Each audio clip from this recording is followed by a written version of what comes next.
To me, that feels a lot less controversial than saying language is a symbol.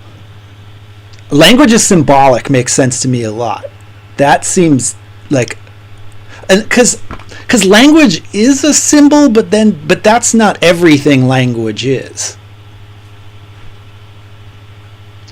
You're going to have to explain that to me, because I do think that's kind of everything language is. Yeah, it's a system of symbols, I guess is what I mean. Think about language as a set. It's a symbolic. It's a set of symbols, and symbols as like a superset includes language.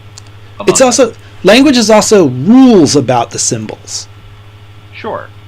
Right, which symbols aren't always, that don't always have rules. I don't agree with that. I think we're doing one of these things where it's just like everyone actually thinks the same thing, but they think they're arguing against each other. Like we're trying to express it, which we do a lot. Right, but we're all seeking a coherent expression of the thing we all agree on, and so we're like pushing on the different details of like, how can we make this all make sense? So much of I just think you guys don't actually disagree. I think it's just it's like that thing where it's like fact and truth or whatever, where it's just that like each person thinks the one means the other thing, so then when you guys say the one, it's like anyway. That's like the whole history of philosophy is just people trying to redefine a thing that somebody else said before them. Yeah. And that's so like. But I generally agree. I think language is a system of symbols, and there are other symbols that aren't language, other systems of symbols that aren't language. So I think that symbols is like the large group, and language is a system of symbols, with language in the smaller group within symbols. In some cases there, like, language can be more broadly defined than the way that we like typically use it, and so you do see some. I think that there is an argument for symbols being language, but it's like, I don't know. I mean, it's like a sort of Gadamerean thing where like language is like a much broader thing than just like words that we're using. Because language is something that is used to communicate. Language is a communication device. Yeah, I think you would think of language more broadly as like any kind of communication, and so that can be like, I don't know, like Mondrian, the painter, has a visual language that has a specific goal and symbolic structure to it. That is not linguistic in a like traditional sense. They can still call it a language, depending on what kind of metaphysical framework you're operating. Epistemological, I guess. Is this a goofy analogy that language is like a CD and symbols are music? Like you get, like language brings you the symbols, but the symbols aren't like, you don't need to get the symbols necessarily from a CD. You can hear that music live. Like I can accept this. You can experience a symbol without going through the language, but you don't experience language without getting symbols. I think I see what you're agreeing on. Yeah, I think so. That's the best I can hope for. I think I just hate thinking about CDs. You hate thinking about CDs? CDs are going to come back. They better, because I got about 300 of them in my house. Can I try something? Yeah. No. So I don't know how this fits in. Yeah. Bring it. So languages are symbols or sets of symbols, but the thing about them is they're only used to convey other symbols. So symbols have to be larger than languages, because languages are used to convey symbols. Yeah, and there was obviously the symbols existed before any word to identify them. Right. You We can't had create. to invent words in order to convey symbols. Yeah. Yeah. And also, okay, this is So we all agree now. yeah. Well, we always do, like you said. We're just I know. trying to find the We best agree. expression of the We idea. We agree that we agree. Wolfpack moves in lockstep, but it looks like a huge mess while it's happening. That's life, man. That's what life is like. Lockstep through the mud. All systems are constantly going through what inhalation and exhalation. What's it? Peristalsis and diastasis or whatever. So we're always moving away from each other so that we can come together again. Nowhere is this illustrated better than in the 6 seasons of Lost. Actually, Jordan really liked that. well, because Ren loves anytime Lost is brought up. the reason I was really happy about it is I've never because seen when it. Mark texted, instead of, I could have been reading the book that we haven't talked about today, but instead I was reading Lost fan theories for like hours. I was just reading Nice. Lost fan theories. It's strong in my mind. Fan theory community? Is it like, are there new theories coming out? Oh, no, I don't think so. They're like 7-year-old Reddit threads. Nice. And I was watching The Missing Pieces. I had never watched The Missing Pieces. Nice. I watched the Sri Lanka video. Is the only one I've watched so far, but it was cool. I liked it. Sorry, Sorry. your Lost theory slumber. No, it's good. I shouldn't. It had gone on long enough. Ready to take a break. When you're done with Lost, are you going to move on to the Fringe theories? Oh, I never did Fringe, but Oh, Fringe is awesome! Watch Fringe, Jordan. You're going to go crazy over Fringe. the thing about Fringe is that I'll watch like 10 episodes or less, like 7 episodes, and then and the second episode I'll watch, I'll be like, oh my god, this show is so good. And then I watch like 5 episodes in a row, and then I get tired, and then I don't watch it for like 5-7 years, and then I'm like, oh yeah, Fringe, and then I pick up where I left off, and I kind of like piece it together, and I'm like, oh yeah, the show rules, I forgot. Then I watch like 10 episodes, and then I'm like, oh, this is boring. So I think I'm actually like, probably in the middle of the last season, I should probably just finish it. The last And then season's watch it so I know. garbage. Oh, The last season's Um, really bad. Fox stick to sorry that we're talking. So Book of the Short Sun is 3 books. Yeah. Yes. Okay. They're the 3 best books, in my opinion. Short Sun's the best son. I'm excited. I really need to. Well, really need to blast through the. I think I'm in the middle of the 3rd long spell. I really need to blast through that. Like, Yeah. I love the Short Sun. I'm excited to get there. I want to read it. I want to have read it all before we start into it. Yeah, that's what I think that Short Sun is the trippiest and most confusing sun. That's why I need to read it first. Like I've only read that one 3 times, and I gotta say I have no idea what's happened in that book. Cool. Something to look forward to. Yeah. You guys see Kenny's new sweatshirt? He's obsessed with it. What's it say? It's purple and black and green. Oh, cool. Is it like My shiny? camera mostly looks black. Oh yeah, you can. It's hard to tell, but it seems like the colors look cool. Now that you point them out, is it? He loves it. It's just like color, because it looks like a forest. Can you see it now? Oh! It looks awesome. Yeah, I thought it was like a printed design in some parts. Yeah, What is it? right. Is it moire? How do you say that No, word? It's tie-dye. Moire. Moire. Okay. I was looking at it today on Wikipedia, and the Wikipedia. I hate the way they do the pronunciation thing on Wikipedia. And I also hate that they don't divide it into syllables with a little dot. But the thing on Wikipedia, it made me suddenly have this panic attack that I had been saying moire like an idiot when it was moire, like rhymes with noir.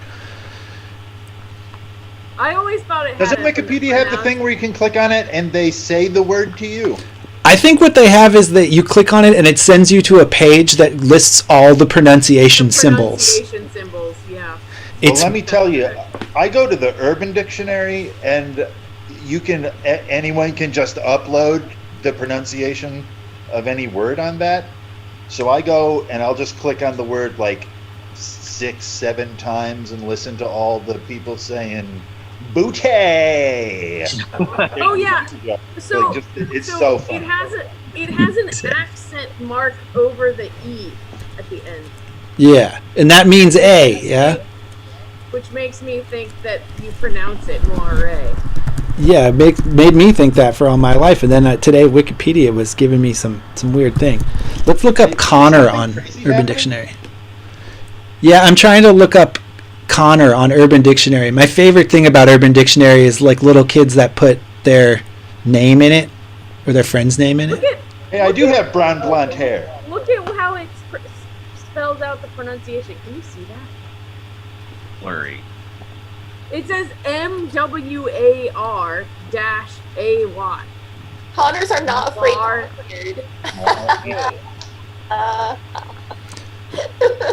Yeah, this is Urban Dictionary has I imagine a definition for every single common name. That's like a long ass paragraph describing clearly some specific high schooler. And I really like this genre. It's kind of similar to augury, right? Because like you're looking at names and you're like looking for like generalizations and like clues, like in the same way of like astrology, or like I was reading about augury this morning, and I guess the most common type of it was to look at the flight patterns of birds. So you look for communications from the gods in the flight patterns of birds, which I think is less unusual than looking for communications from the gods in livers. Which is actually called haruspicy, right? Yeah. Augury literally means the birds, but then it came to mean like omens in general. Yeah. And then I almost bought a book about haruspicy. Am I saying that right? I don't know how it's pronounced. Maybe that would be a good one to look up. Haruspicy.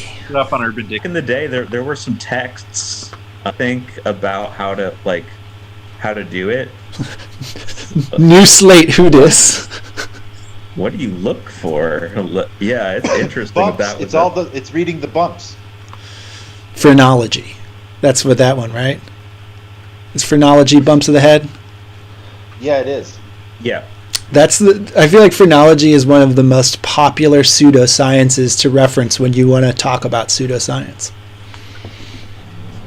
Yeah, it popped off in popularity. Yeah, other pseudosciences really need to step up their game if they want to compete with phrenology. Ufology and cryptology are both doing a good job. Those are like the top ones right now. But like those like name generalizations are like modern versions, because obviously it doesn't precisely hit the truth. But still, when you read the description of the Connor that Ryan just shared, there's a shred of truth in it. But they didn't talk about the one thing that all Connors have in common, which is that all of them are getting into trouble. I think there's probably some shit going on too, where certain names are more held fast to their meaning than other names, like how air signs are like more like malleable. Like a Gemini is like can be a lot of different things, but like that's kind of like the trait that it's like really malleable. But other it's because they're liars. Hey, that is not true. I know. I got Gemini moon. I'm playing. But- I'm Gemini Sun. But my point is like I think like you take like a Josh. A Josh has a pretty like. I feel like you can pretty much pinpoint a Josh, but like You can see a Josh where coming it's a mile away. where it's less. Yeah, I don't know, less.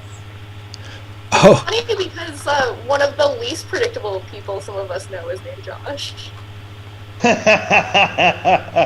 is that really his name? Not all of us know him that well. Not all of us know how unpredictable that Josh is. Oh, true. Is it his real name? That is his real name, yes. Hmm. He is highly unpredictable. He's missing kind of in Switzerland. He is? Well, not missing, but he's just goes vast lengths he's of time quiet. without making any kind of contact, and then That's just sends true, a I guess he's manifesto not- to someone. He's not really much of a Josh to me. I guess I picked a bad example. Oh, really? See, for me, he is the Josh in my life. I know, but then I was thinking about a bunch of different Joshes who are like all Yeah. clumped in a category, but he's not. I in the also have to category. apologize He's not to in Josh the category with Grossman, that. my high school friend, for saying that Josh Kelberman is the Josh in my life. Josh Grossman, you're still a very special person for me. No, I know what you meant. I thought of lacrosse when you were talking about it. There's like a whole host of Joshes that I feel like I can like really stick in a category, but Josh Kelberman is not one of them. So I guess I just whatever. Maybe his name is there just to point out how much he is an exception to every rule. You have to look at the rest. You have to look at their whole name chart, not just the I first think that if we name. really examine it, we'd be surprised at how Joshy Josh is. Yeah. I think he actually probably conforms more than we think. If we like break him down to his elements, and we're like, okay, yeah, he was a Josh all along. The really funny thing about this conversation about Josh adhering to his name is that I'm remembering a period of a couple of months where Josh was really, really into the idea that names control exactly who you are, and was going to all of his friends and making dossiers on them based on their names. Was That's awesome. were they good? Were they real? Were they real? I mean, were I saw them. did they feel true? It would be really insulting to have this experience. It was fun. We had a good time. Oh, okay. in the sweaty heyday of the Baltimore DIY art scene, when Josh and I were both active in performance around here, all that I know is that people would often be like, "Hey man, like I love your work," and I'd be like, "Oh, thank you so much," and they'd be like, "Yeah, when you like dressed up like that clown, like jumped around at the Dan Deacon show, that was awesome," and I'd be like, "No, you're thinking of a different short guy." Wow, that's weird. You look nothing like him. Yeah, I would never. You'd be surprised. I got it like Crazy, man. I look at you, and the only thing I can see that makes you like Josh Kelberman is that you're wearing a red sweatshirt. I thought that exact same thing when he started saying that. I looked at him and I was like, I guess he's got a red sweatshirt on. Did he always wear a red sweatshirt? No. All right. yeah, Chase O'Hare thought I was Josh Kelberman for like 2 years. Wow, that's so interesting.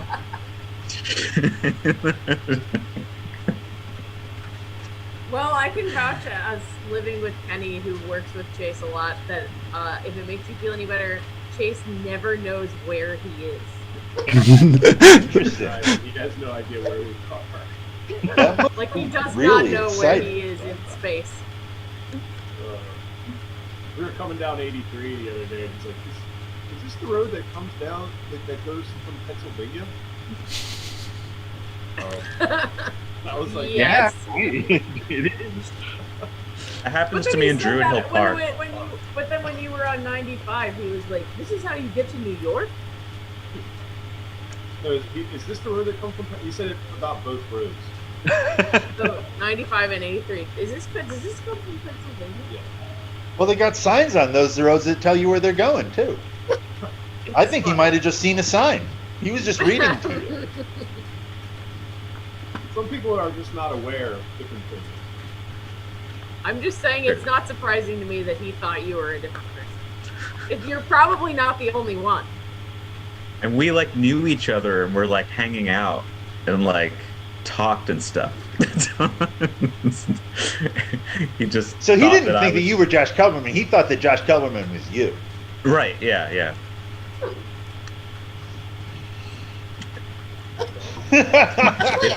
It's my current That's claim really to funny. fame.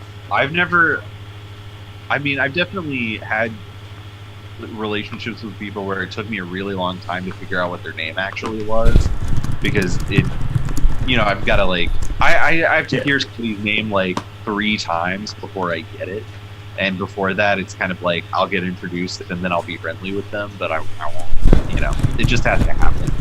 But There are some people that I just, my mind doesn't want to call them by their name. Like, for some reason, Drew Swinburne, I want to call Greg. That Same is thing with Jeff Graham. I want to call him Greg as well. So some people are just, I don't know why That's that weird. is. I know. it's Or, hype. like, Ryan and Connor are like interchangeable names to me. They're both like vaguely Irish or something. They both have R's and They're like the N's. same name. They have the same vibe. But Ryan and Connor have the same vibe for me. I I sort got of long hair. with both of you at the same time, so that happens to be occasional. But the Ryan and Connor like axis runs very close together. Interesting. I'm sorry if that's insulting to either of you. I just accept it. No, we're like Geminis. Shadow selves. Yeah, yeah. I'm a Gemini. I think there's a lot of that going on in the Connor Ryan dynamic. Huh. Like, honestly, somebody should probably marry us both at the same time if they want to get like all the bases covered, you know. All right, I'll talk to Ann. And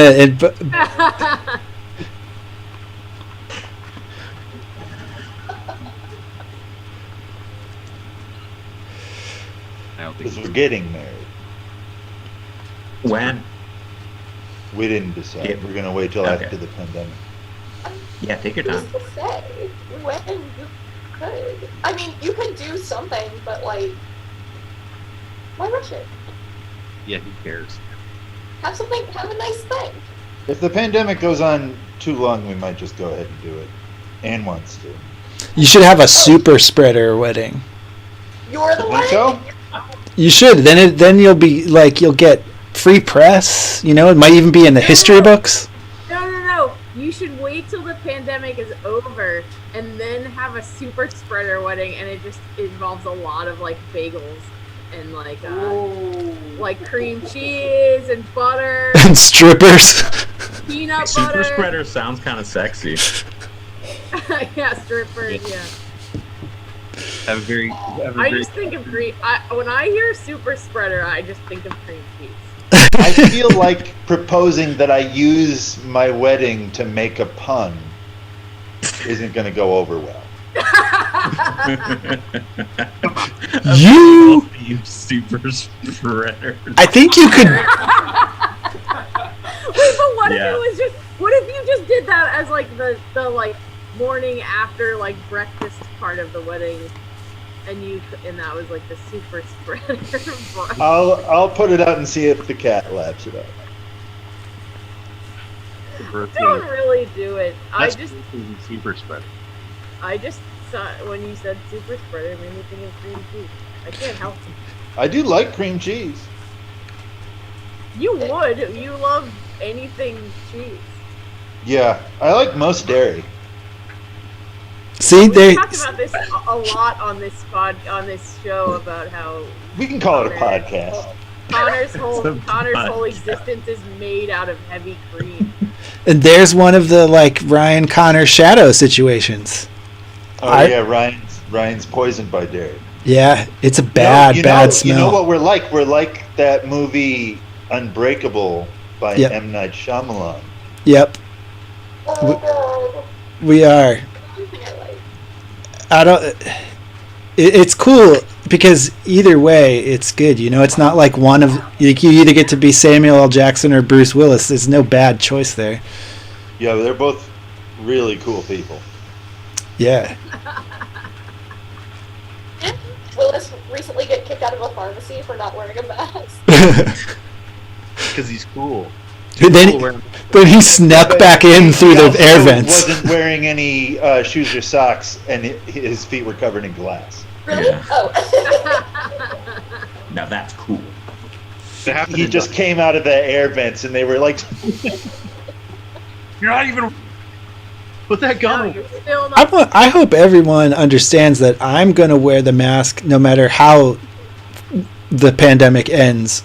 Even if it's like they find, like, if I can find the exact frequency of microwave that will eliminate it from this planet, I'm wearing the mask the rest of my life because it's cool and I like I think that accessories. the fashion industry is going to make sure that everybody keeps wearing masks. I think a lot of people are still gonna wear a mask for a long time. I think it's gonna take a long time before many people are like okay with the idea of being in a room with a bunch of other people without a mask. It just makes you hyper aware of how you're like breathing everyone else's breath all the time. I mean, Yeah, it's totally. common in a lot of Asian countries to wear face masks. Like, I know, totally. Yeah, if you're sick, yeah. it's like the polite thing to do over That's there. very normalized behavior in Japan.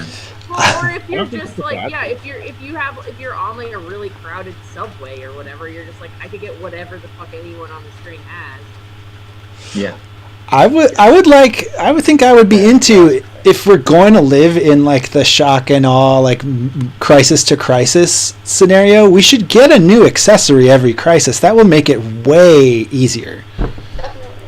Like this this one's masks, like I don't know, like fingerless gloves and eye patches at some point we can maybe slip in there. Like we should just get them all out. what crisis do you think would require everyone to wear an eye patch? One eye. I don't think that we need to nail ourselves down to having the badges be practical, have a practical use. It's just like, oh, you got through a school shooting. Here's an eye patch. Oh, you survived a wildfire. Now you get to wear a cape. It's like your like Boy Scout badges or whatever. Exactly.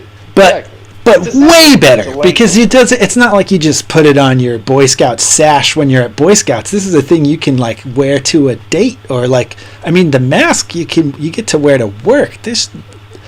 That is a reward. That's like a very nice reward, I feel like, to get a whole new dimension of expression in your appearance. Yeah. I couldn't hear anything you said before the word dimension because a Mad Max apocalypse was going by outside my window. Oh, the 12 o'clock boys? That's right. Ah. Oh man, I I have a booger. It's almost 12 o'clock. I've been watching the 12 Mad o'clock Max somewhere. series in order to be able to communicate better with them.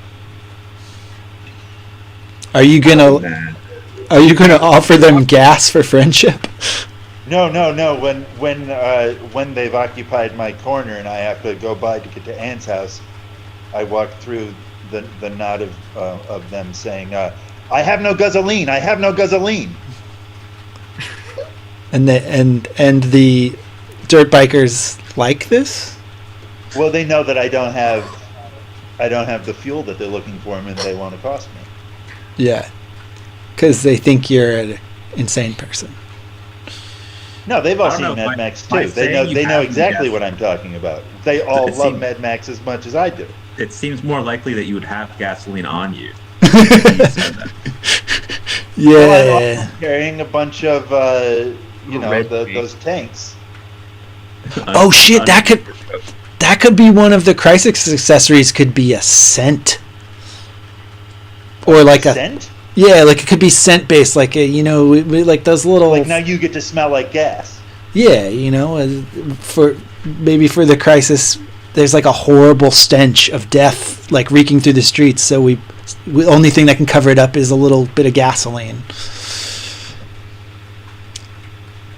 Like Sure. the plague masks where they put the sachet of stuff up in the nose of the plague mask. Yeah, exactly. And then didn't they have for a hot minute in Europe like like ladies would carry a little bag of potpourri in like Yeah. when shitty gutters were first invented. They would like scent their handkerchiefs too. Yeah, that can be one of the crisis accessories, the scented object. You stink so you don't smell all the corpses. Man, I hope there's not a bad smell crisis. That sounds shitty. Oh, at I least work. COVID. I work in waste management. There's going to soon be a bad smell crisis. Yeah. When they close down the incinerator, we're not going to have any place to put the garbage. Oh, finally. We need to put it in the middle of town. That's where it always should have been. Well, we've been putting it in. There is a place in the middle of town that we've been putting it, but that place is almost full.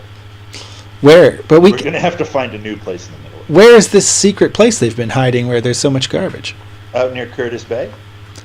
That's not in the center of town. I'm talking about fucking Okay. Inner Harbor, man. I'm talking about... It is in the city, though. I'm saying first floor Planet Hollywood, second floor Scores, third floor to All those eighth places floor. got evicted, didn't they? Yeah, we That should... building is empty. Yeah, we need to make sure that there's a lot of windows so you can see all the garbage in there. That's what we got. That's what we need. I have had a small preview of what this smell is going to be like because I went inside a giant barn in which they were storing all of the food garbage.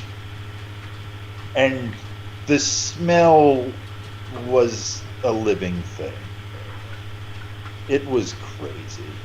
Bad smells are cool. The smell, like, knew things. The smell knew my name.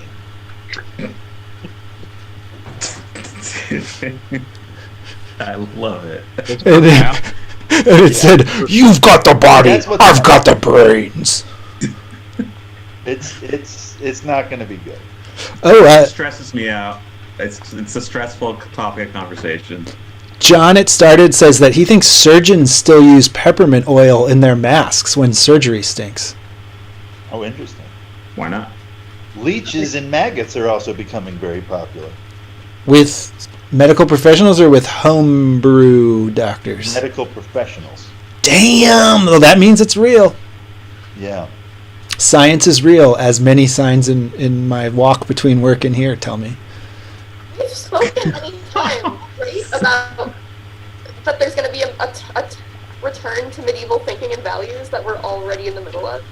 Oh yeah, I mean we've obviously been in a dark age, so like it would make sense to see like, well, how did people live through that? What joy did they wring out of that weird situation? Maybe we can get some of that.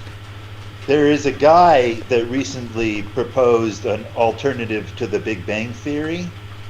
And in that, he explains the cosmic microwave background radiation as this kind of radiation that is coming from space, like at all points in space at once, which sounds astonishingly like luminiferous ether. So that's 100 years ago that we figured that out. The elements fake, like now thought of as fake element, right? Ether. Yeah, exactly. That's awesome.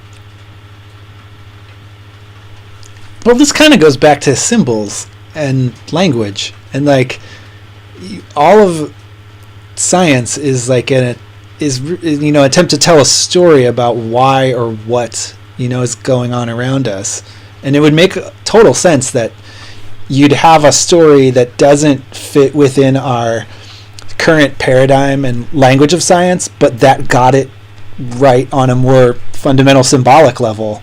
And then we never, like our current language doesn't get as close as that symbol did. So we got to come, when we're hit more evidence, we got to come back to that old formulation of the idea. Have you been You know, reading like- White Goddess, Ryan? No, but you know what I have been reading is Silmarillion, and now I'm a convert. I love it. I pushed through. I also felt yuck for so long, and like Connor, you said you loved it, and I felt like bad. I felt like I was being very juvenile, not getting all the way through it, and I should just go ahead and get it over with. And at a certain point, it fucking flipped for me, and I love it now. It's really something else. I think you have to treat it as if it's like doesn't have any relation to any other book written after it. Like it's I tell you, the technique that I used that made me get really excited about it was I read it with the mind that I was going to adapt it into a play. And that's what made me fall in love with it. You'd need a lot of shadow puppets in that play. I was making it an opera. I still think you would find shadow puppets very useful. Yeah. It's but it like I don't know. There's something like that whole business of like, and then Felorian and Fëanor and from the mountains of Thuth or whatever, like that is tough now to get through. But underneath of it, that's like he's a wild man. I mean, that the whole first chapter, the whole bit about like nothing existed and then nothing sang, and the song started singing all these other songs, and those songs were singing, and that made everything that is. Like, that's fucking awesome. Yeah, the whole chorus, like existence, the genesis of existence through a musical metaphor is pretty, it's as good as you could ever want that to be. And then for thousands of years, the world existed with no sun, moon, or stars, and all the light just came from 2 trees. I really like how much tragedy informs every step of the world that he's like, every part of it, from like the beginning cosmology to like the introduction of gods to then like every step is defined by a tragedy, and they're like, some of them are very inventive things that went wrong. A complete cosmology always has to be tragic. A complete cosmology always ends with the end of the world. I think that's what really hooked me into it, was how much of a bummer so much of the plot of Silmarillion is. Like, and then this dude betrayed his best friend and nothing could ever be the same again. It fucking sucked. Well, now, sorry to do a manly thing and play devil's advocate here.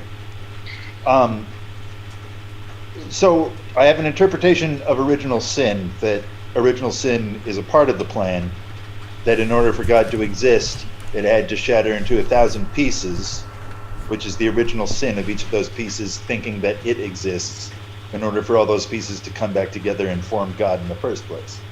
And I think that the tragedy that you're talking about in Tolkien's stuff kind of works the same way, because like the gift of Iluvatar, which is that men dies, Tolkien views that as a happy thing because they get to come back to Iluvatar. They get to, like, elves' curse is that they never die. You know, like the tragedy is a gift because it is beauty and meaning and touching the divine. I mean, that's why the Greeks thought that tragedy was the highest of all art forms. Because Éowyn dies of old age. Huh? Éowyn is the only elf who dies of old age. Right, exactly, because she loves a human. Yeah, which is tragic. But also, like, she's the only elf privileged enough to go back into eternity. Mm-hmm. Mm-hmm. There's so much, and she's one of the ones that leaves when the first.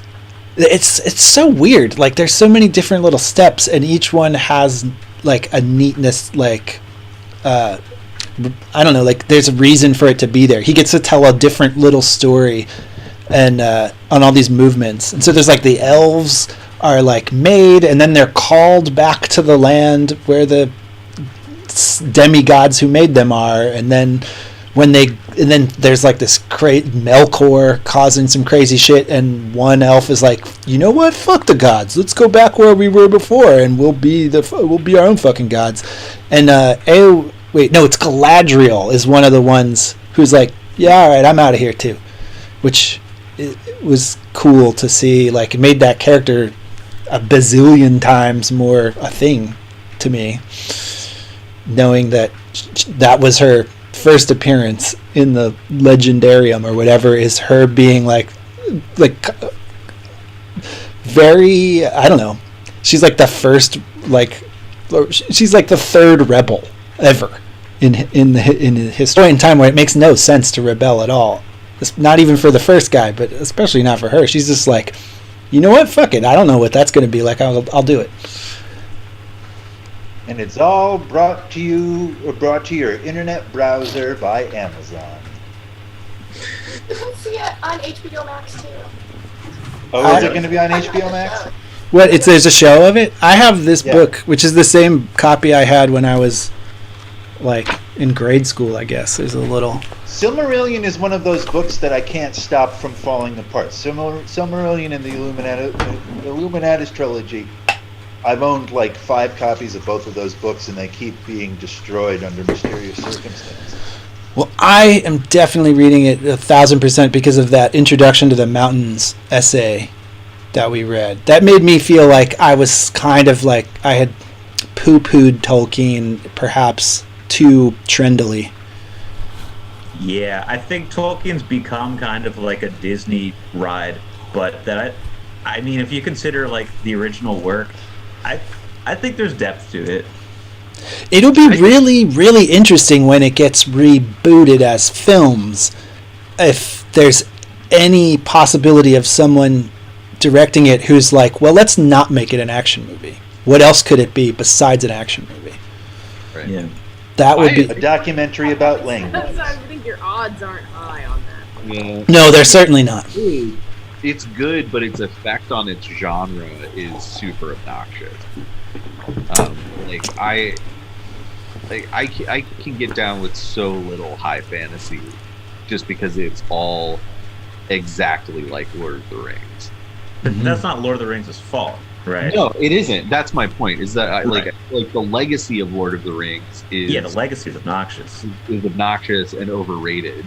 But the work itself is great. I mean, Classic problem. What? But yeah, Classic problem that you have like man.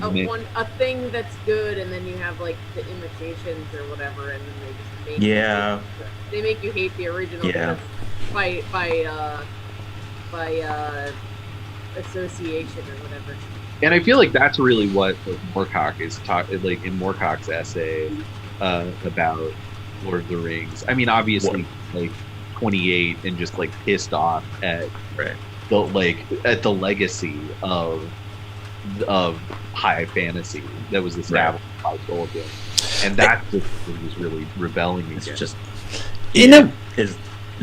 maybe it was more difficult in Moorcock's time, but I feel like right now it's a boon to writers because it's so entrenched that I feel like it's like the most fertile it could possibly be for subverting. Like, it's those symbols are like so like the Tolkien imagery is so clear and crystal in people's minds that, and it's so like widespread understanding of it, like that is the exact conditions you want, I feel like, as a writer to say something about like it all. You can like flip, you can flip tropes with like such ease when they're not only like that solid but also that corny. Like even people that like high fantasy are still like they all know a little bit that feeling of like, oh man, it's Zoltar, the high elf priestess, roll your d6. It's the same thing with Star Trek or whatever. Like, you watch Star Trek, it's not like you don't know it's like stupid and corny.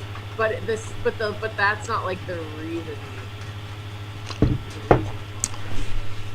I read an interesting book by Michael Moorcock that was a high fantasy novel set around the Song of Hiawatha.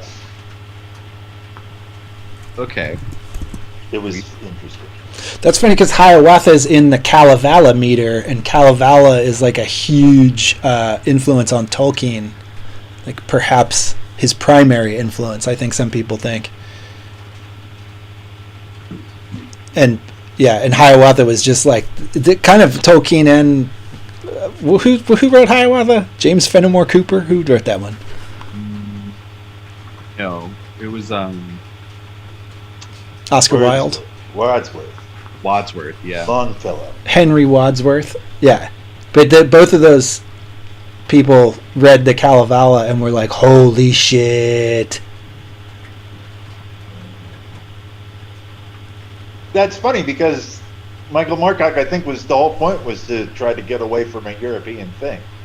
Oh, huh. Kalevala.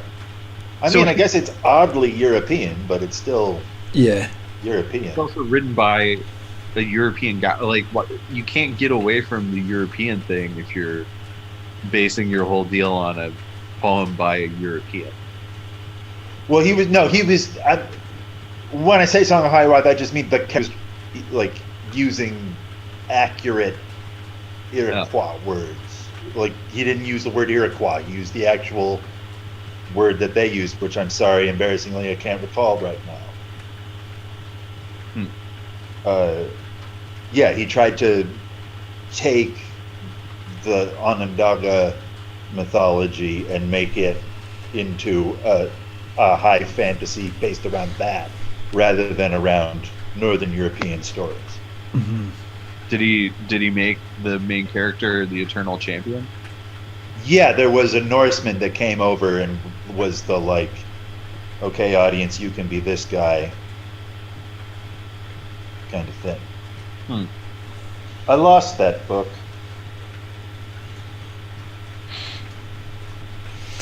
Well, man, I think we should probably just not mention the book for the rest of this stream. Just pretend like that's normal, which I guess it is. I mean, I think maybe for the next one we should all like read the first 2 chapters and we can actually. Like... I think we could skip to 2. There's a lot more in 2. I mean, a lot of this first chapter. I can't wait to talk about 2. 2 is one of my favorite chapters in Long Sun. Yeah, there's a lot of shit going on. We talk about 2 then. There's okay. We could just be a little more like diligent. We could just. We'll do our like, friendship okay, moment. Read it. Here's one thing I guess in chapter 1 that I do want to talk about. I can't remember if we did if we got into this at all before, but I feel like it a very contentious assertion in this chapter revolves around Oreb? Oh, no, I wasn't. No. Okay, go. Oh, I was going to say I feel like this this idea that you must be ready to accept the gods on their terms and work with what you're given is a real contentious sentiment right now. Contentious in our society, or contentious to Horn and Sylph? Oh no, in our society, I feel like it's hard to say this thing that he's saying without having to qualify yourself right now. Like, well, I think that this is the exact message of the television program The Leftovers. Wait, can I That is ask a clarifying question? Yes. Ryan, do you mean the idea that, like, what you currently are is, like, what you have to work with and that's enough? oh no, I'll Like, find you don't have to, like, be more or something? Like, I'll find the quote. Where did it go? You're talking about Grace. Grace! I love Grace! Yeah, Grace rules. I love Grace. Oh, what is it? He says, where we have to. Talking to Horn? Yeah, it is. Maybe it's right at the. Maybe I'm looking too far back.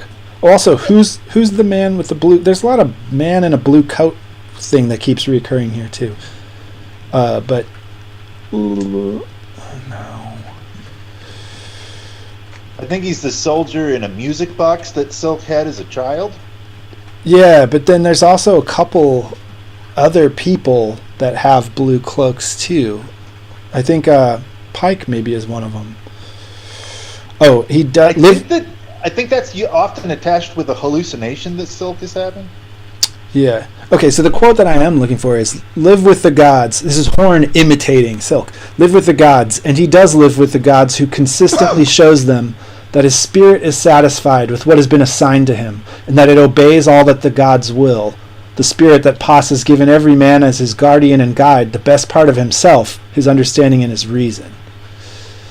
As you intend to live hereafter, it is in your power to live here. But if men do not permit you, and then he breaks off there. The Horn doesn't return to that quote at all, but I feel like it's saying some stuff which is, would get you into a discussion were you to pronounce it like out on the street right now. So it's like this idea is like just take what you've been given and do and just. Well, I think it's kind of. I feel like what it's saying is that you can't send your plate back, so you have to make peace with it. Like you can't. You have to make peace with it before you start to do anything, and you can't like put off doing things by trying to like get better conditions to start with or something.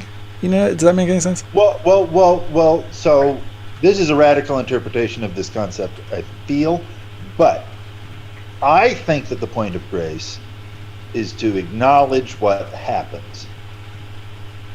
You know, like often I feel like we deal with difficult situations by trying to move past it, and sometimes that sets you up for a fall because it ignores a problem that needs dealing with.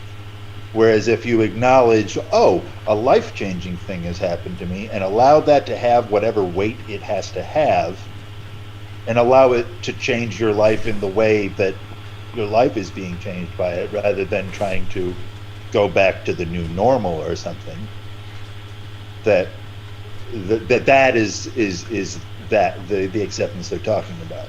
Not necessarily just like, oh, you have a shit life, so you have to accept that your life is shit. Like that, I feel like it's very easy to push this concept into accepting victimhood, which I don't think is what. No, I don't think it is either. I think it's denying that victimhood is like is like a route anywhere. I think that is a what? I think it's kind of like, I think this is saying that victimhood is like over-identifying as a victim prevents you from starting the work. I don't think that that's... So I think that it depends on who you're talking to. Yeah.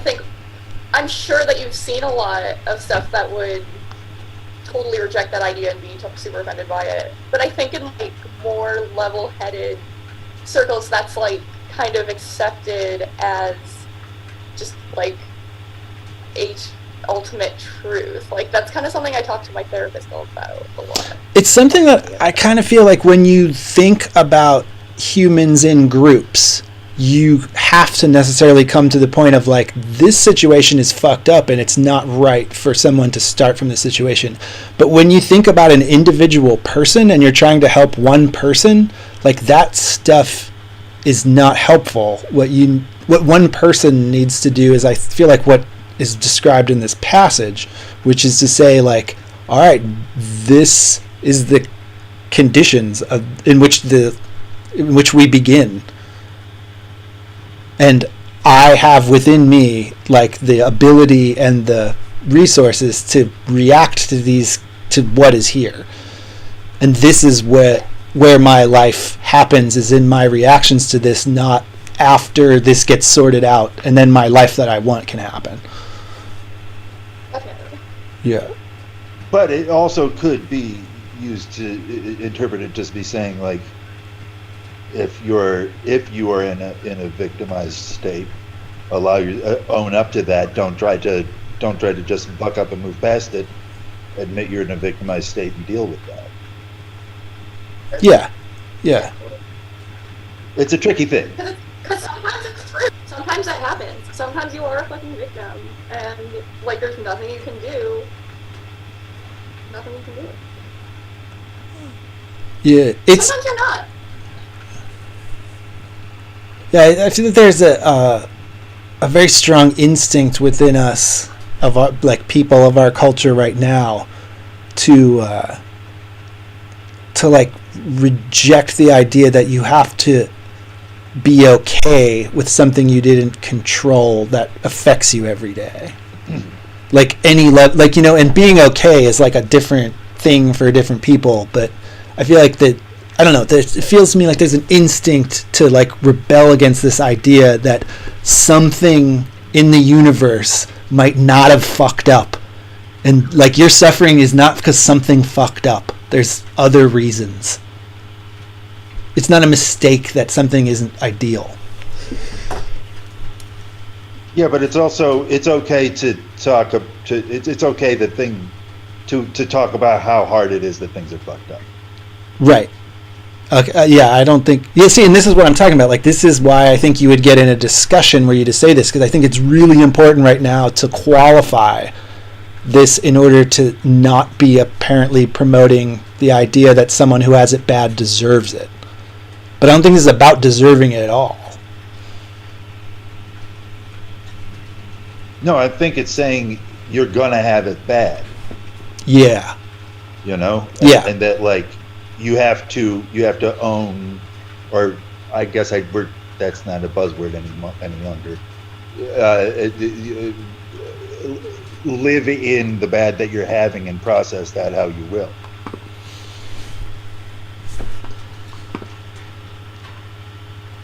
I think. Yeah. But the language here, is. This is totally very much based on the thinking that I've done on this concept. But I feel like it's about being reflective rather than active. Rather than feeling like, oh, things are bad in my life, I have to do something to get out of the bad. Like reflecting on the bad that you're feeling. Right, but the language here is really specific and kind of intense when he says, who consistently shows them that his spirit is satisfied with what has been assigned to him. Like, satisfied as really strong word choices here that, like, kind of provoke us. They provoke something in us. Okay, yeah. And I get, you know, like, and this part is harder for me to deal with than the other big provocative thing right in here, which is, like, everything's about doing. Good job thinking, but if it doesn't lead to action, then then like, what's the point? That to me is also a really provocative thing, but I have less trouble with being provoked by that. I don't want to mistake reflection with thinking. The thing about the word assigned in this world is that a lot of people have had their lives assigned to them in a way that ours have not. I don't know about that. I think Wolfe is absolutely using this world as a metaphor for ours. Sure. Yeah. And I think when he says assigned, like it's like by the universe, by God. It's not like assigned by social circumstances. They think God is Typhon, the dude who just like does whatever the fuck he wants guy, you know, like the text itself says that everything has multiple meanings. Yeah. That's very true. I mean, it does even if the text doesn't say it, right? John, get it started, is saying, this passage seems like Paul's thorn in his side, which I'm not completely familiar with what parable he refers to there. Paul. I was warned off Paul by Connor. Yeah, I don't like Paul. If we're talking about the same Paul, I assume we are. I mean, you don't talk about Paul and not put a last name on it unless you're talking about the guy who was blinded for temporarily. Otherwise, like the Beatle? No. Oh, I guess you can talk about him and then that. But Yeah, I mean that's the other one. But the Beatles are a special case. The Beatles are very special. They did it first. Never forget them. But anyway, St. Paul, I got a problem with him. I'm coming to get you, Paul. I'm growing my hair long. What do you think about that, Paul? But not McCartney. No problems with McCartney. What was that? No problems with McCartney though. Whenever I have a problem with McCartney, I tell you what clears it up. Listening to that James Bond song he made.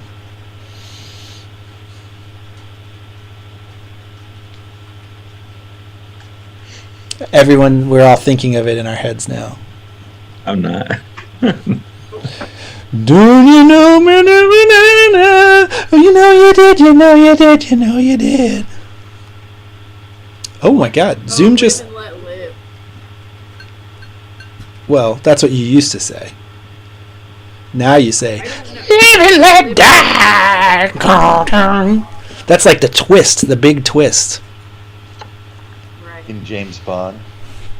Yep, is that he... James Bond's song, right? That song's about James Bond. It's about how he was a hippie, and then, I guess, he became a murderer, a killer. James Bond. I didn't know that Or was Paul a James McCartney. Bond song. That is a Live James and Bond Die. song. It's I the didn't theme know song that. to the James Bond movie Live and Let Die. Yeah. It's also I- probably the best Bond song. I can't really think of. I tried. Have to you heard the ignore- theme to James Bond? Yeah, Well, the obviously. What about what's his name? That who's that composer that did all the old James Bond stuff? There's some good shit in there. I'm just talking What's about his the name, pop Barry? style. Barry? What is that guy's name? The James Bond. His name's Barry. You're correct. Barry Lyndon. John Barry. Yes. Manilow? John Barry. You were like Barry. What? What's going on? His last name is We're talking Barry, about is the Barry. thing. The hit new HBO show. Whoa, Roger Moore is trending right now, it says on Google. Yeah, there's some good John Barry shit. I'm the actual score and everything is great. I'm not down on that. I'm just saying the pop music tie-ins Oh, of yeah. Live and Let Die is like the only memorable one. I also Yeah. do kind of enjoy that song by Adele. It's the only Adele song that I know. I mean, there have been some good ones. Like I'm not saying that they're all shit. I'm just saying that most of them are not very memorable. I don't expect much out of It would be the culture shite, of James wouldn't it? Bond. It wouldn't be shit. It would be shite.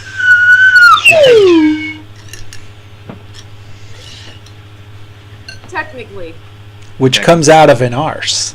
Speaking, it's pronounced. it's an arse. And not a Who's gonna be fanny the unless next something James really Bond? wrong's going on. Idris Elba, I thought, right? No. Well, then it's got to be a woman. Oh man, that would be great.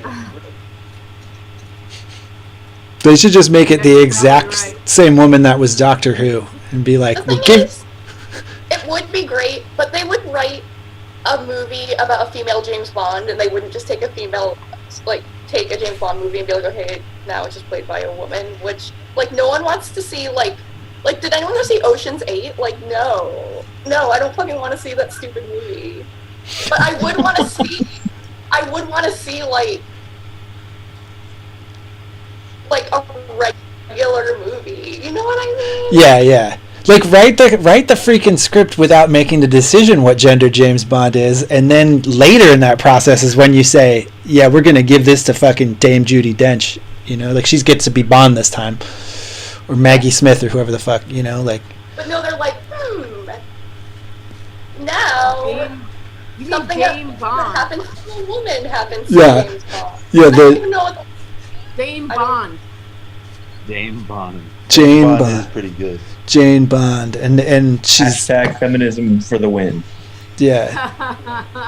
The like, girl is a genre of character kind of style movie. But bad. seen any of them. I didn't see that Ghostbusters one. Maybe they're fine. Maybe they're not what I think they are.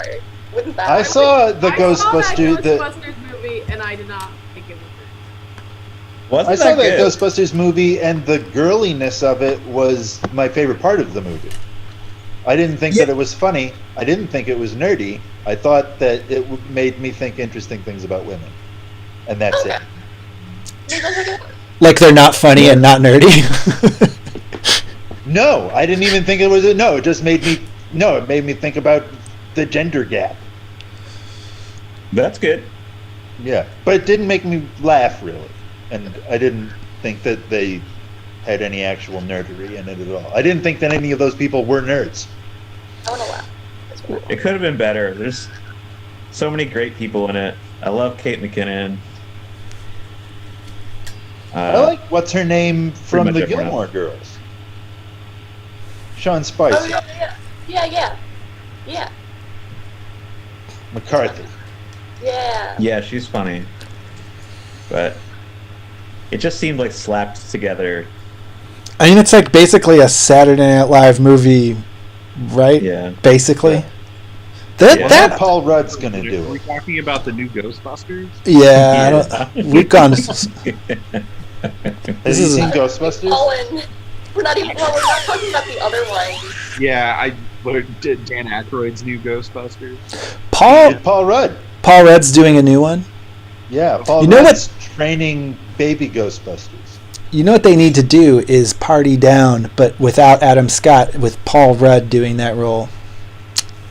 That should be like a thing that an AI algorithm can do for me on Netflix. Paul Rudd should Eddie Murphy every role. I'm okay with that. He was really good in that thing where all those different stars read the script of The Princess Bride or reenacted The Princess Bride on their cell phones. Who was he? I mean, there's only like 4 or 5 characters in the movie, and people just switched off. I can't remember which one he was. Probably Wallace Shawn. no. I don't think he was Wallace Shawn. I think he might have been. Come on. I think he might have been the guy that's from Homeland. What's that guy's name? Mandy Patinkin. He might have been that guy. Oh, But I mean, each actor was only in like 1 or 2 scenes, and then they like passed it off to a different crew. I was actually very entertained by it. I was shocked at how it was kind of like could have very easily been that We Are the World pandemic kind of style thing, but it was very. Yeah, but people like the people that made this fucking Princess Bride thing, they clearly were trying very hard. It was neat. Why don't you have a look at this cat and this dog hanging out? Oh, No, he ran. Aw. cats and dogs living together. that's in the movie I'm gonna- Ghostbusters. I decided I'm going to foster and then maybe adopt some feral kittens. Ooh. How many are you willing to take in? Well, Five. I want to eventually keep 2. Uh-huh.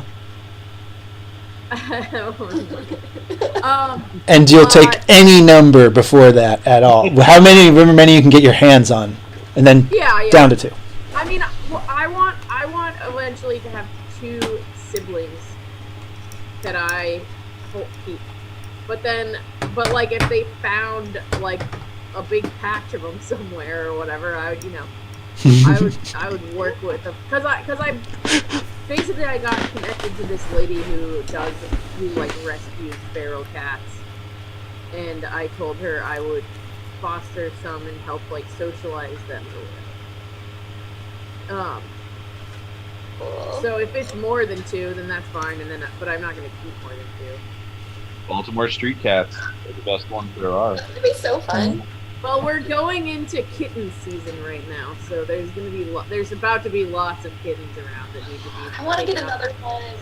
another one. Honestly, the third cat was the one where things started going downhill for us. So Yeah. I think 2 is the ideal number. I think 2. more than 2, and you start really dealing with personality. Yeah, Yeah. I think it's impossible to avoid a pecking order with 3, and that's like how do you parse those dramas that go on between like 1 and 2 versus 2 and 3 and 1 like Well, it gets. I also just think, yeah, I want to get two siblings where they're already like bonded or whatever. And they're the Yeah, same age. bonded siblings. I've had bonded siblings before, and it was like they didn't even really pay that much attention to each other, but they were great. Yeah, I mean, there's like basically no real possibility for drama there. Yeah.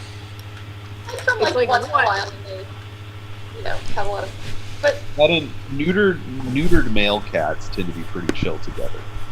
That's my ideal is two boys. I would take a boy and a girl, but my ideal would be two boys. I've heard, does anyone know if this is true? I feel like I've heard before that if you have two girl cats, they're more likely to not get along than two different genders. Female cats are significantly more territorial than male cats. Interesting. Can confirm. That's why they're so cuddly, huh? Sometimes. I mean, they're still great. They're just a lot more. But I think if you had siblings, if you had two girl sibling cats, you would probably be fine. But it's like if you have a female cat, and then you get another female cat, like that's kind of asking for trouble. Or another male cat. Like our female cat is the youngest and smallest one of all of our cats. And she's a terrible bitch.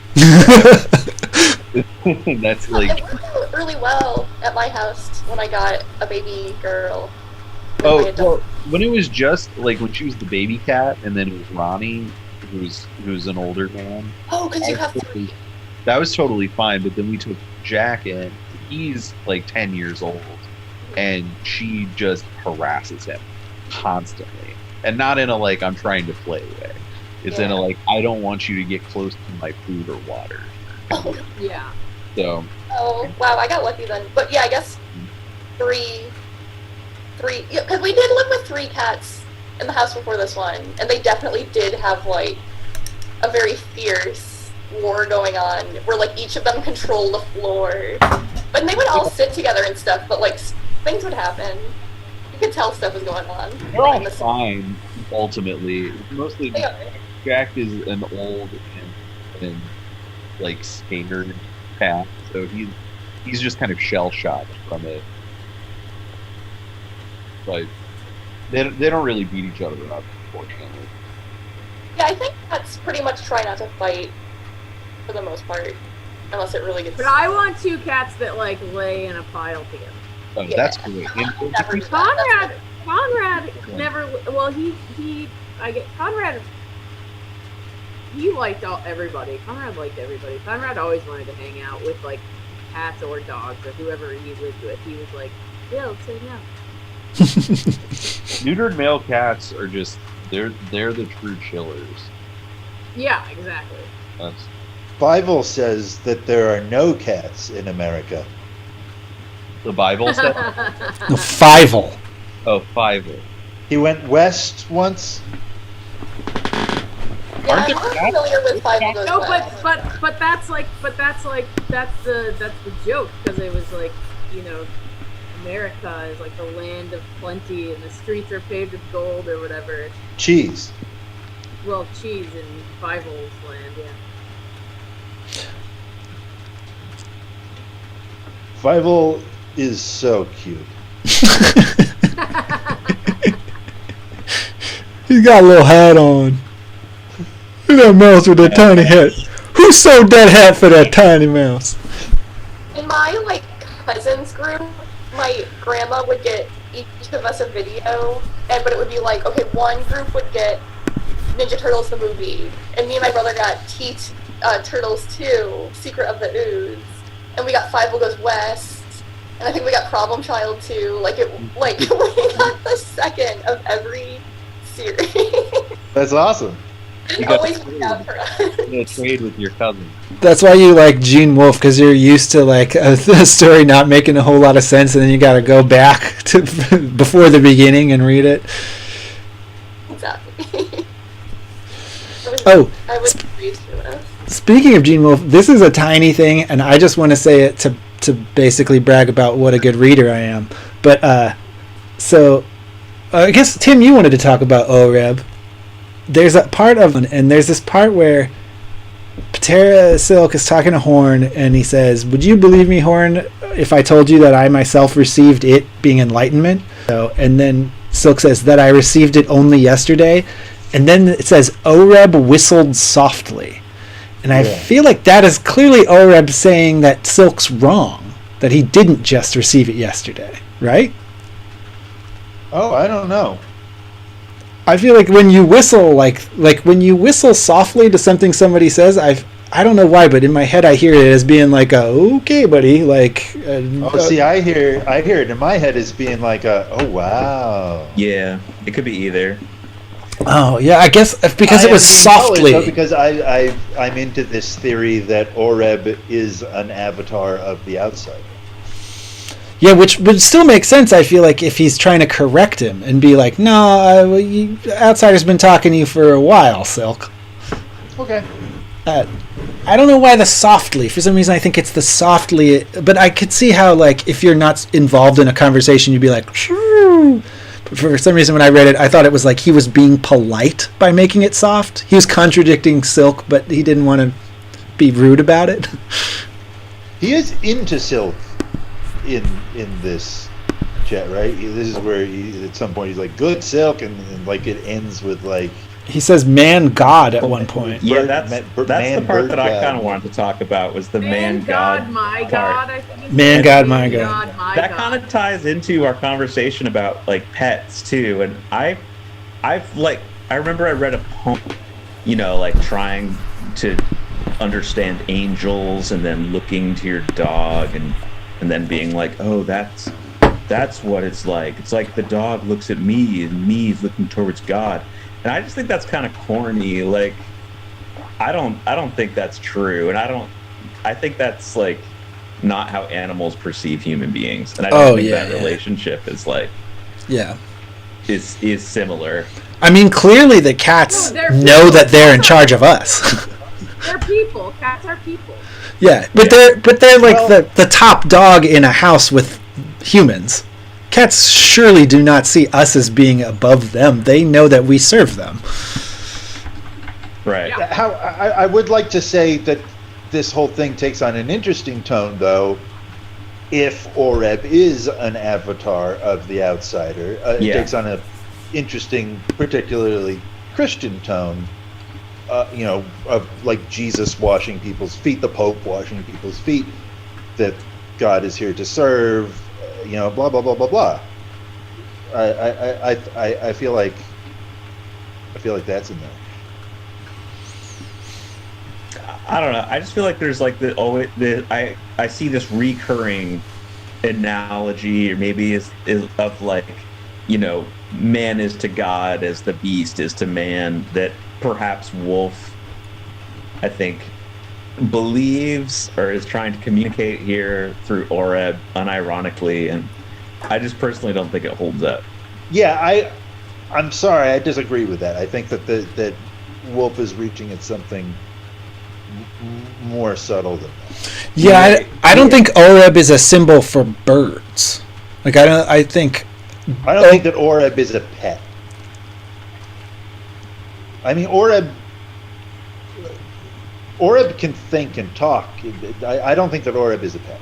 And I mean, the Cataras and stuff, pretty much, we see pretty good evidence that that any intelligent animals have their own personalities and like internal life and everything in Long Sun. We meet talking animals. I mean, Oreb bargains for his life. Yeah. Like Oreb, if Oreb is a pet, that's fucked up. Well, I mean, he could fly away if he wants to. Consider his wings broken. He cannot fly. Later he can. In this chat. Something's trying to get rid of him. He keeps being like, okay, you're allowed to go. You can go with Horn if you want. Like, he doesn't even want to think. He doesn't even want that relationship. Oreb is a friend and guide. A friend. He's a guy. Guide. He's a dude. Oreb is a guy and a true dude. In a way, is Oreb is a little bit kind of like a chaperone or a babysitter, I feel like, too. I get a little vibe of that.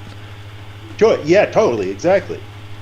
I mean, like, there's all sorts of things in the Bible connecting Yahweh and the raven. Mount Oreb. Yeah, in the John, it started as saying, "Oreb not being sacrificed," is some sort of huge Christian metaphor. Yeah. Oh, I yeah. looked at, like, Blackbird, I can't remember what I looked at. Something about symbolism, Bible, like something like crows in the Bible or something. I don't know. But it said something, about, like, that they symbolize losing virginities. It was a weird website. Oh. Look at the Connor. I don't remember what it was now. Never mind. I shouldn't have mentioned it. Oh, some more from John. It started on that is that, like, the birds show the way by the conventional god for the conventional gods by being sacrificed. Like you sacrifice a bird to the nine in the status quo of the whirl, and then Oreb flips this around because the nine are no longer the god. You know, like they don't have the same place they did before the outsider enlightened Silk. Oreb's playing the part of Isaac, Yeah. bringing a new covenant. Yeah. I think maybe what John is saying here is like that it's not necessarily that he's a like exact stand-in for something from Christian myth, but that he signals the turn from polytheism to an understanding of a monotheistic power behind the polytheism. Like The Protestantism of the book. that's, I think, still debatable. I don't think that. Well, I agree know. that it's debatable. yeah, I feel like it's interesting to talk about Protestantism and Catholicism, and that we could probably do it for 3 more hours. I'm just concerned of what I feel like is a Protestant thread in this otherwise perfect book. It is concerning, I'll give you that. But I think mysticism is this book is more sympathetic to mysticism than Protestantism is. Yeah. And robots. Yeah.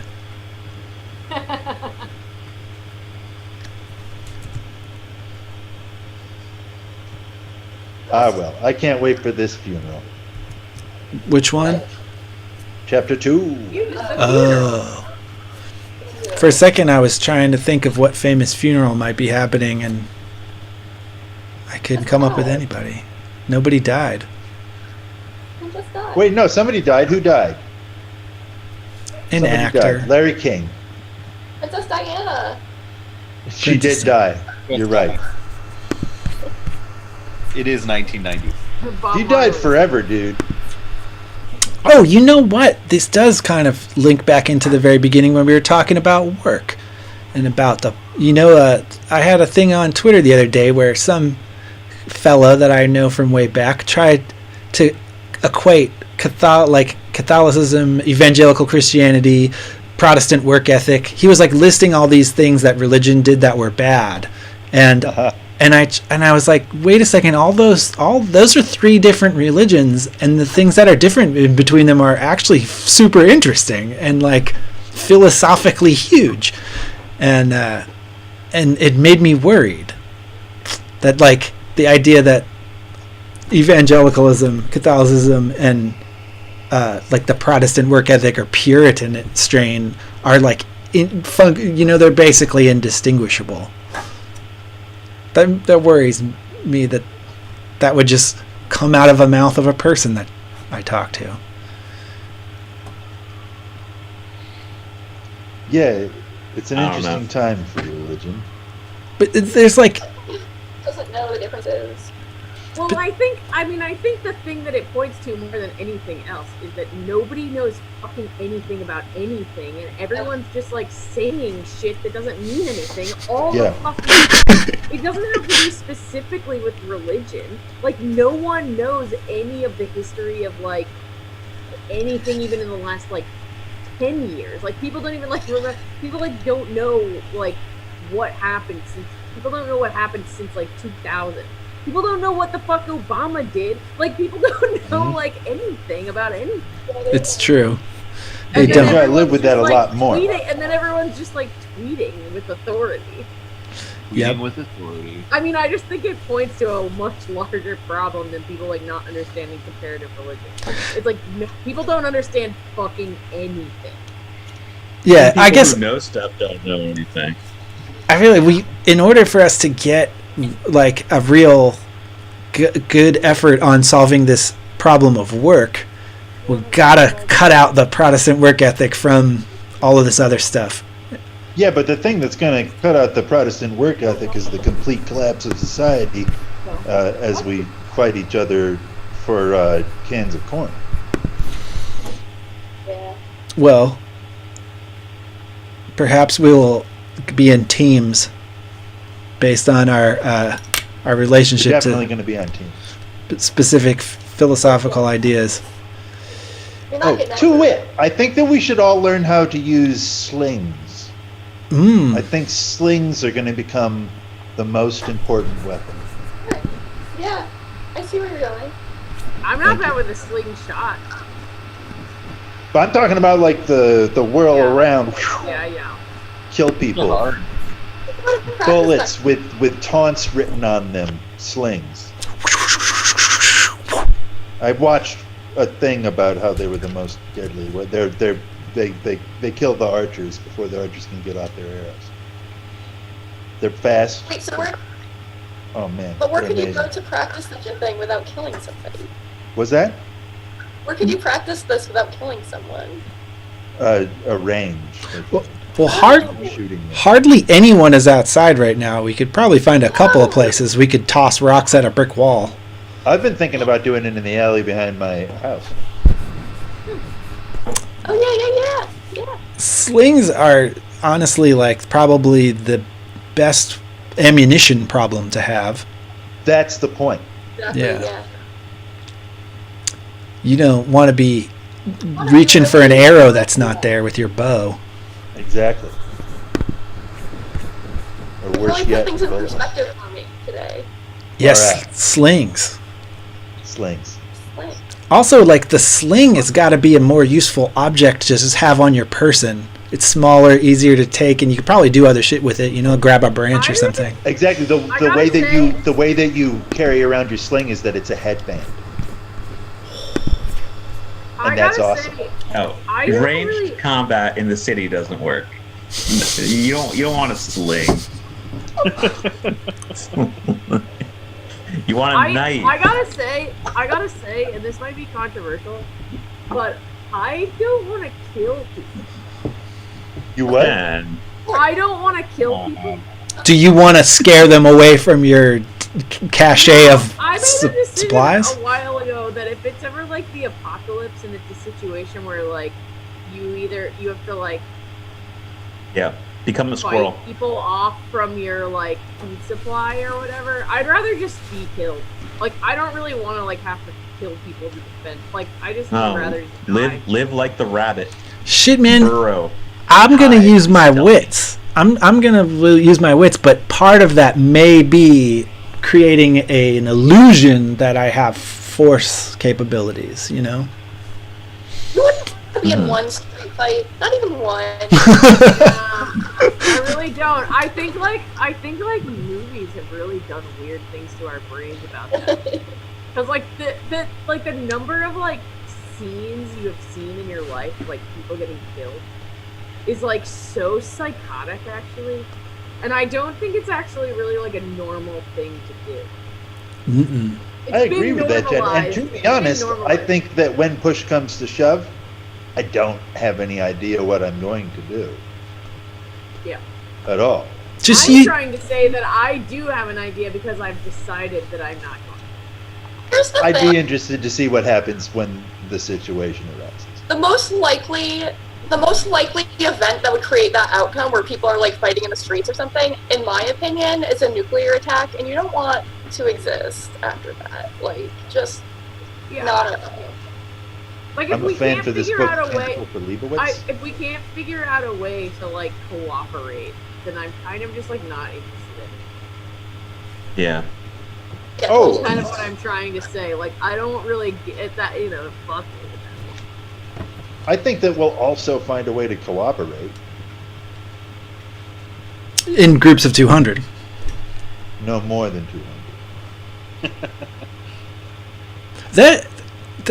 That to me is something also that I wish there was some way to like interject it into more conversations, because You just got to keep saying it to people. there's such a unexplored territory, I feel like, in the study of like taxonomy of crowds. There's such a clear difference between like the entity formed by a room of 50 people and an entity formed by a room of 200 people, and anyone can see it. Mhm. It's but I mean, I guess part of our cultural myth is that anything good can grow to any size and still be as good, if not better. Yeah. That's the only I mean, way I just scale think- works. I don't really, I just think we there's, no matter what happens, you're gonna have a lot of problems with like equity, and like resources. I mean, you can have like socially, it makes sense to have groups of 200 people or whatever, like for a social well-being. But like, how there's only there's not gonna be enough resources, like land or whatever. Like, you have to have a way of like meeting these things out where there's any kind of equity, and it just doesn't become like a hierarchy of like what group has the most resources, and then we're just like back to where we are now immediately. I just don't, I think it's like an interesting hypothetical concept that when you practice it would take a long time. I'm sure. I mean, I think there might be limits on equity that like are just like the same way you can't breathe air if you walk up a mountain high enough, or if you go down into the ocean really deep, you can't breathe well. Like, no matter what or where you go into the ocean, you still won't be able to breathe down there. And I feel like there's similar, I mean, in a lot of ways, I think the symbols that we're talking about are these limits, or are like the visible form of these limits. But I don't know, I think this goes back to that idea of like accepting what the gods have assigned you, is that like the project might not be realizing a full ideal equity. The project might be, given what you have, how do you help? How do you help? Right.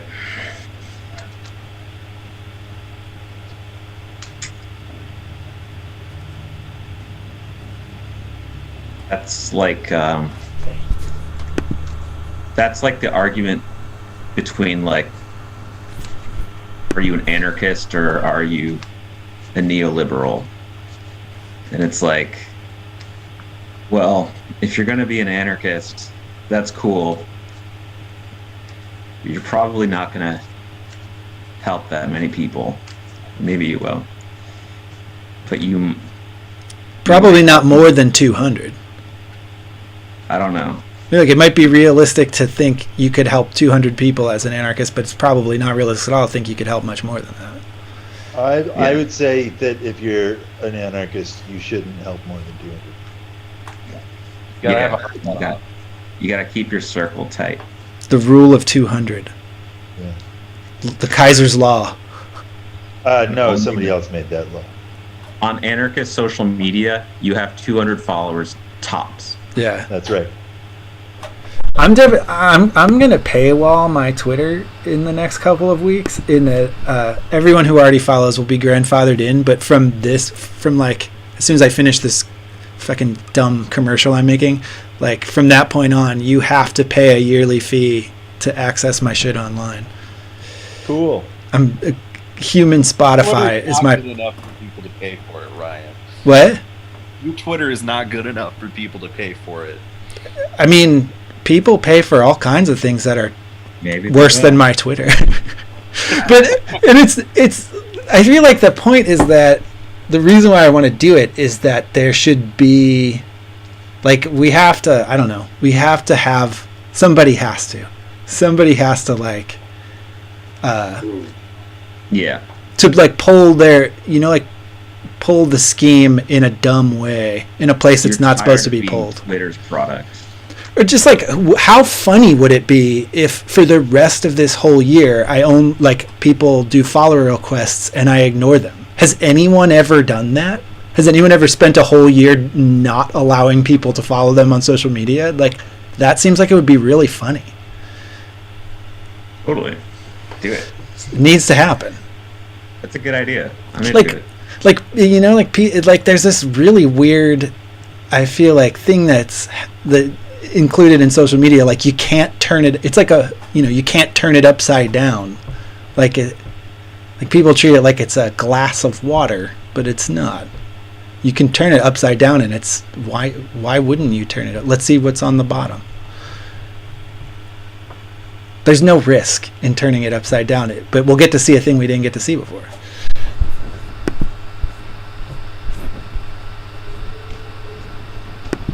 Well, keep us updated. I mean, what we do on Mercury Theater Television YouTube channel, I feel like is also a version of this, where you say, why shouldn't I break the rules of strategic content? Holy shit, how can there not be more content that isn't flagrantly like flying in the face of conventional wisdom about getting more views? We are very bad at getting more views on our content. And as I've said many times, history will prove us right. Over time, this content will be rewarding for people that spend time with it, whereas like something that gets a lot of views right now will be worthless in like 1 year, let alone 5, let alone 10. When they excavate the internet and find Mercury Theater Television and they start digging through like hundreds of 3-hour live streams. Yeah. I think we're beyond 3.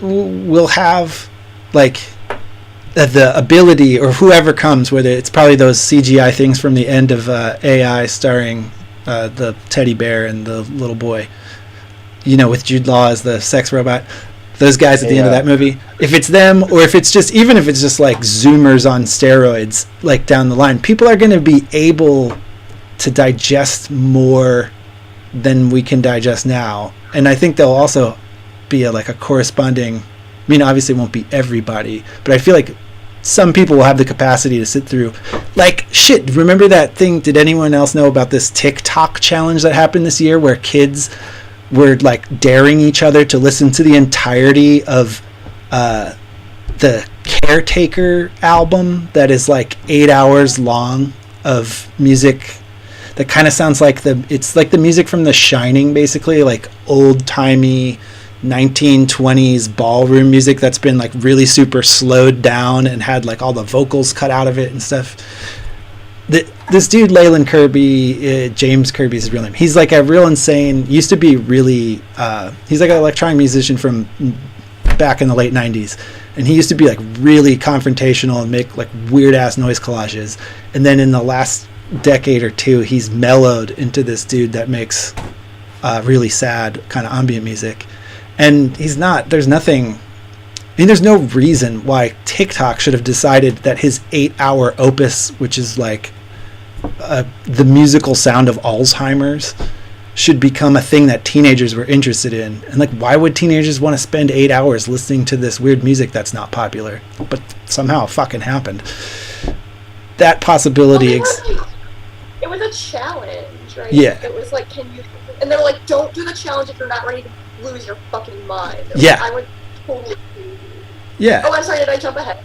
No. But I've like that will happen with this stream too. People dare you to watch all Wolfpack challenge. We dare you to watch this 3 years of live stream people just arguing with each other about something that no one will read. I mean, honestly, is arguing what we do? Well, who knows? I mean, honestly, Book of the New Sun is kind of one of those things. Like, you kind of you have to like dare people to read the whole thing. Yeah. It's like the sci-fi equivalent of Alzheimer's. You're not willing to lose your mind. I lost my mind You know, to Gene Wolfe. Never even had one. bequeathed it to Gene. Hey, did anybody check out Mark Aramini's Ask Me Anything on Reddit? No, I didn't know he had one. How'd it go? He was advertising it, and he said something about like, ask me anything about this, about that, about how many pull-ups I can do. Did you ask him? No, I didn't go. Did he get? I bet he got like 4 questions. I don't know. Yeah. A lot of From- people like Mark Aramini. Awesome. I know that we like to rag on Mark, of people. but a lot of people like Mark Aramini. How many people? I don't know. I don't know. There's a lot of people in that group. Yeah, There's there a lot are. of people in that group. How many people are in there? I don't know. Like hundreds. Here's a question: do you think there are more in the world, more libertarians than leftists? More libertarians that's than a good- what? That's a good question. I Do bet you think there there are a lot are of. more libertarians than leftists? I bet there are. I'm maybe in America. I bet there are a lot of people who call themselves libertarians who don't know what that means. Same with left. Libertarianism is a different thing in Europe. That's all libertarians. That's all libertarians. Wait a Yeah. second. John? Libertarianism is inherently a misunderstanding. Hey, Like, Ryan just realized something. I'm sorry. Okay, one thing I've been calling him John, it's Johan, it started. And he just said that Aramini is 5'4". Is what?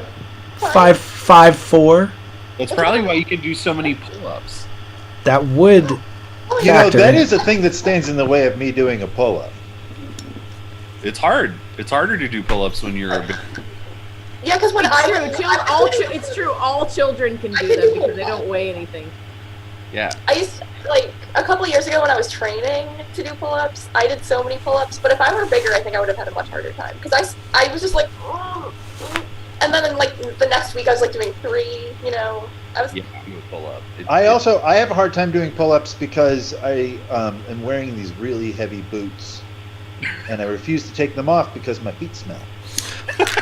Also, you would need to that your head wouldn't hit the ceiling, but your feet would come off the floor. No, I have to dangle from the bar with my knees bent, Oh, Yeah. like Batman? and then do it with my knees bent the whole time. Oh. That's how it's expected that I'm going to do it.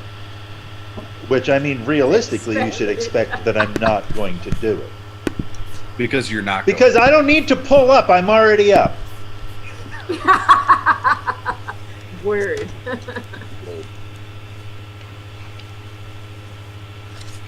Okay. Well.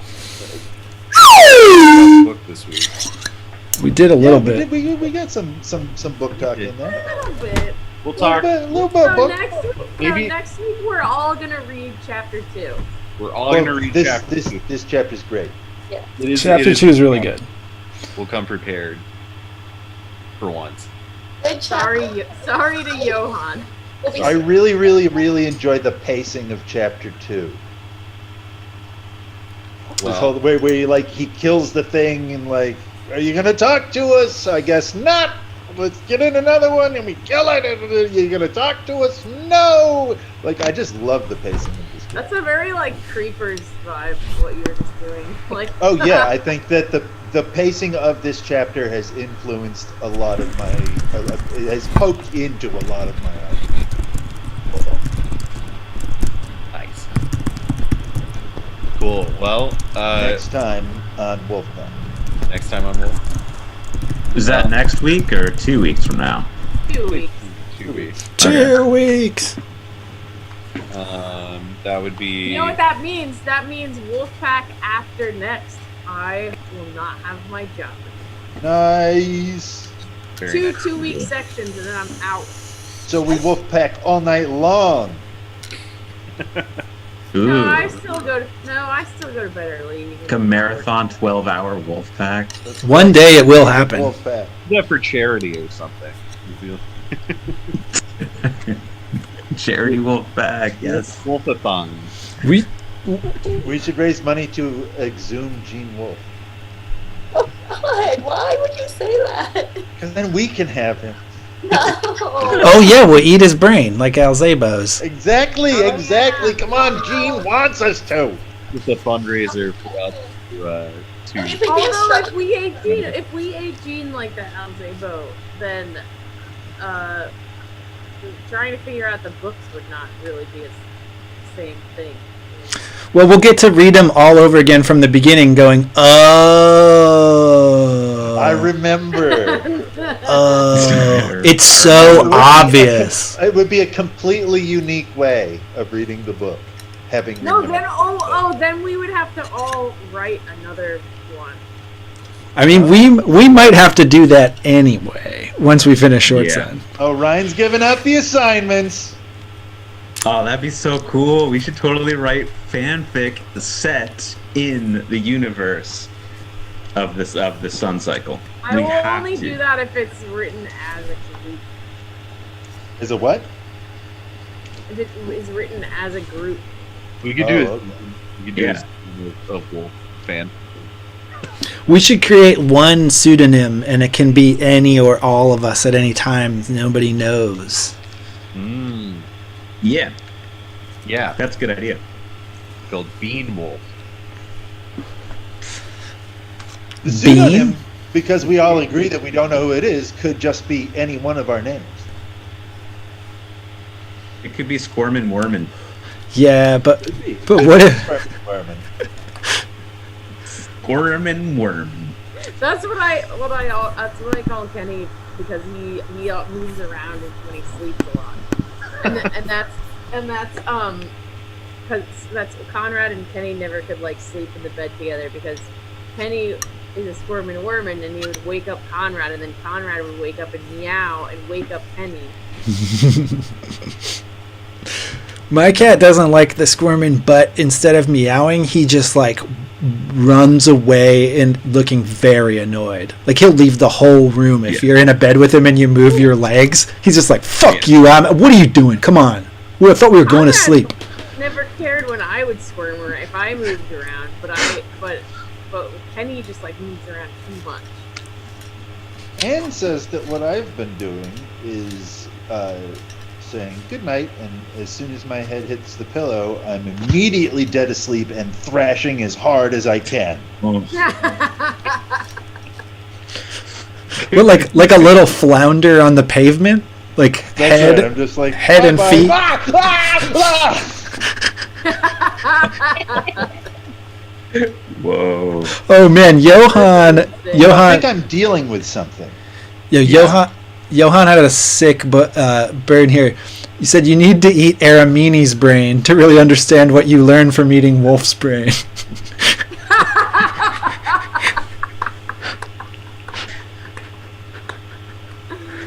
That is a good joke, high quality joke. Johan's clearly the outsider.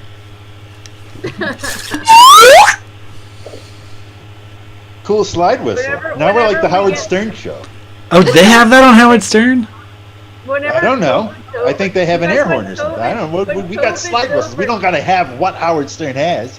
What we has is better than Howard Stern. I thought it was my idea. Now I'm coming for you, Howard. We took Mark down. Now it's your turn, Howard. Whenever COVID's over and we have in-person meetings again, we can have like guests. We can like fly Johan in for a meeting. Yeah. We have to start our Patreon first to get money to fly in, I guess. When COVID's over, meaning when Joe Biden outlaws not going to your job. It's not like... I think functionally that's pretty much already happening. Yeah, no, it's in the air. Though, what are we going to be worried about this some more? Yeah. Look, we've worried about this enough. Yeah, come on, like, can you really be worried about something for like 9 months? That's ridiculous. Get over it. It's old. It's not new, so it's not scary. You gotta find the new pandemic. Yeah. And you, Umala. Well, but so the crazy thing about that though is the new pandemic is more COVID. There's new COVIDs all the time. Yeah. I mean, they can't even cure gonorrhea. How are they going to cure COVID? They'll cure it. They'll figure it out. Yeah, then there'll be another one. No, gonorrhea is uncurable now. What? Maybe in you. Yeah. Oh, yeah. I did see that.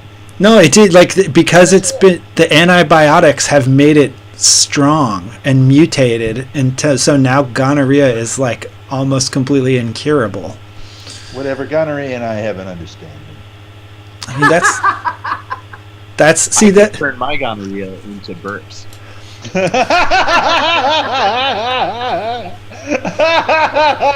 Oh wow! And now imagine the kid who sits through hours and hours of Mercury Theater television videos and gets that joke finally.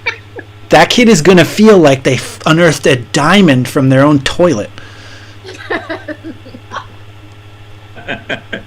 Wait, so the joke is the diamond of the podcast? Yeah, and we're the toilet. Well, I mean, you could probably say that all of YouTube is the toilet. Yeah. Yeah, that's fair. We're just like the, one part of it. One of the things floating in there. I think we're a toilet in a men's room. One of the streaks. Each channel can be its own toilet. I feel like we can extend the metaphor. Yeah, I think you're right. See, we think we invent toilets, but the truth is toilets invent us. Yep. No doubt. Rock solid. That's going to ruin your toilet. Yeah. No, it's gonna ruin something else. It'll be fine for the toilet. The toilet will be able It'll I ruin understand plumbing. your first post-COVID cocktail party. No, I'm saying it'll ruin something part of you. Johan The toilet. Johan said the diamonds were the turds we met along the way. That's pretty good. We're getting upstaged by the comments. It's not hard to do. It's not hard to do. What are you saying? We're not that funny? We So- are moments, I think. I laugh a lot when I'm here. I have fun. We have fun, don't we? I mean, nobody has made an excuse to leave. I Nobody's made actually a what? so that I can eat lunch. Well, yeah, I have to pee real bad. I have to pee so Well, bad. there you have it. So it doesn't count now because I said it first before I did it.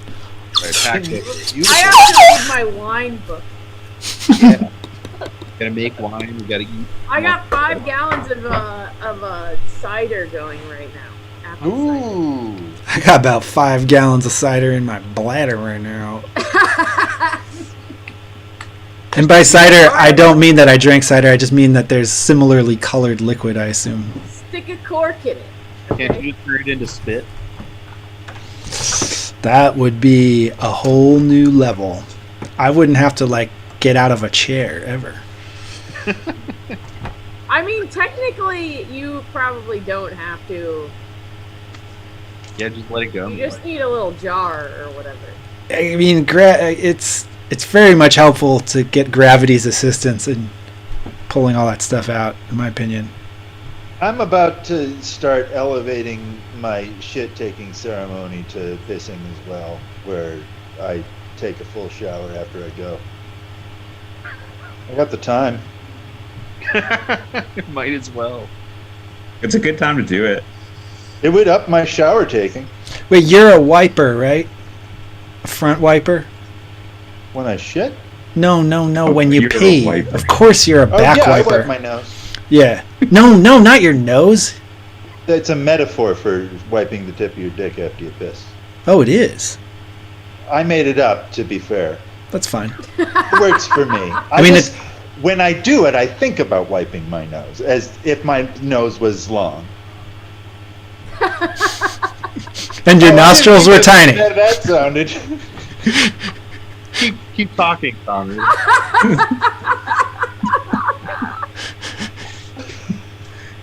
Well, thanks for coming by. I gotta go. Yeah, alright, let's end this now before it gets any better. Yeah. Next time, chapter 2 2. weeks. Chapter 2, 2 weeks. No. Chapter 2. Number No, 2. Number 2. Number Wow. 2. Like and subscribe. Go on. Join our Patreon. Watch it again from the beginning and you'll be in better. Oh You get yeah, all if the you layers found of the meaning. secret in this episode, let us know in the comments and we'll pin you or something. The Okay, Easter egg. All right, that's enough. That's Pin you enough. in the wrestling term sense of the word. I'm gonna log off. I'm I mean, starting bye, the Cascade. I'm ending the call right now, so I bye. miss you. Bye. Well, I Bye. accept what I've been assigned.